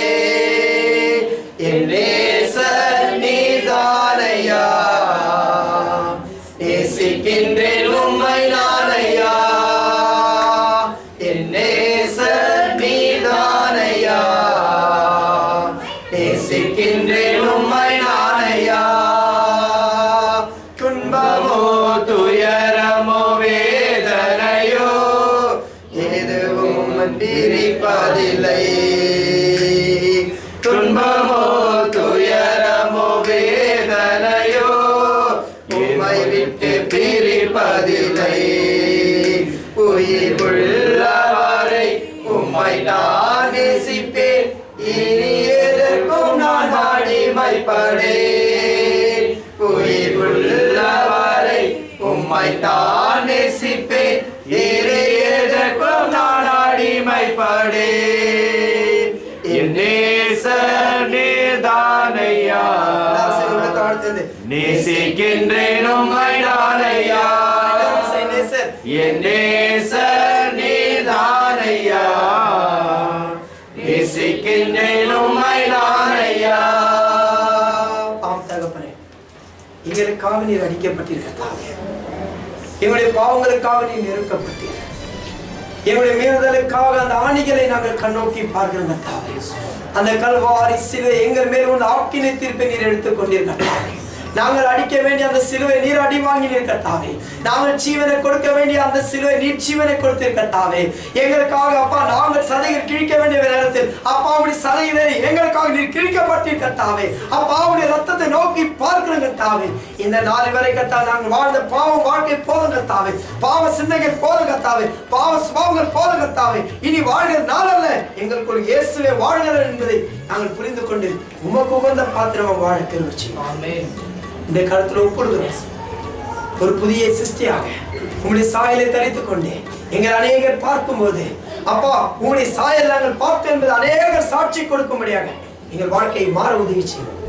அப்பா இதோ இனியும் நடக்கிற ஒவ்வொரு நாட்களில் நாங்கள் புதிய சிருஷ்டியாக காண எங்களுக்கு உதவி செய்யும். ஆசீர்வதிங்க, பலப்படுத்துங்க. ஒரு புதிய ஜனங்களாக நான் கடந்து செல்கிற கர்த்தாவே, ஜீவன வார்த்தையில் அப்பா இந்த வார்த்தையில் வளம் வேண்டும் கர்த்தாவே. இந்த வார்த்தையில் ஜீவனோடு கர்த்தாவே. பாவத்தின் சம்பளம் மரணம் என்பதை நாங்கள் புரிந்து கொண்ட கர்த்தாவே. இனி பாவத்தை விலக்குகிற கர்த்தாவே. இனி பரிசுத்தமான வாழ்க்கையை வாழ ஒப்பு கொடுக்கும். ஆசீர்வதிங்க, பலப்படுத்துங்க. துதி கனமை மகத்துவம் ஆட்சி யாவையும் பொருட்கள் எடுக்கிறோம். எங்கள் ரட்சகரை மீட்படுவதற்காக இயேசுவின் மாறாநாமத்தில் வேண்டிக் கொள்கிறோம். என் ஜீவனோடு நல்ல பிதாவே. என் ஆத்துமாவே கர்த்தரை ஸ்தோத்திரி, என் முழு உள்ளமே நாமத்தை ஸ்தோத்திரி. ஆத்துமாவே கர்த்தரை ஸ்தோத்திரி. கர்த்தர் செய்த சகல உபகாரம் ஒன்றே ஒன்று. நம் கர்த்தராகிய இயேசு கிறிஸ்துவின் கிருபையும் பிதாவுடைய அன்பும் பரிசுத்தமாவுடைய ஐக்கியமும் சதா காலம் உங்களோடு உங்கள் குடும்பத்தோடும் இயேசு கிறிஸ்து இரண்டாம் வருகை மட்டும் உங்களோடு தங்கி தரித்திருப்பதாக. ஆமென், ஆமென், ஆமென். ஹல்லேலூயா, ஹல்லேலூயா, ஹல்லேலூயா, ஹல்லேலூயா. கர்த்தர் உங்களோடு ஒவ்வொருவரையும் அளவில்லாமல் ஆசீர்வதிப்பாராக. God bless you. You may go in peace without sin. Hallelujah. கர்த்தர் உங்களை ஆசீர்வதிப்பார்.